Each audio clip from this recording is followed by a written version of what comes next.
যুদ্ধ আর রাজনৈতিক অস্থিরতা ও গভীর অর্থনৈতিক সংকটের মুখে বাধ্য হয়ে ইসরায়েল ছাড়ছেন দেশটির অসংখ্য নাগরিক। গত ৩ বছরে 2,68,509 জন ইসরায়েলি অন্তত ৩ মাসের জন্য দেশ ছেড়েছেন।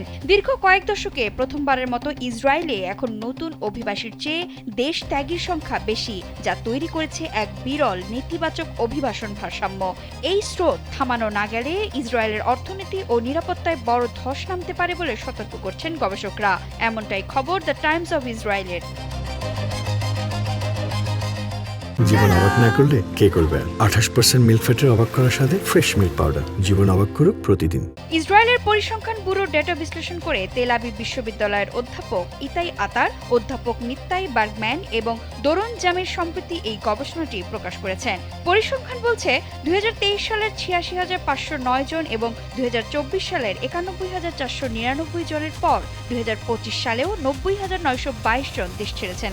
অথচ 2010 থেকে 2019 সাল পর্যন্ত এই সংখ্যা ছিল বছরে গড়ে মাত্র 7,000। সবচেয়ে বড় সংখ্যার জায়গা হলো দেশ ছাড়ছেন মূলত চিকিৎসক, প্রযুক্তিবিদ, প্রকৌশলী ও গবেষকরা।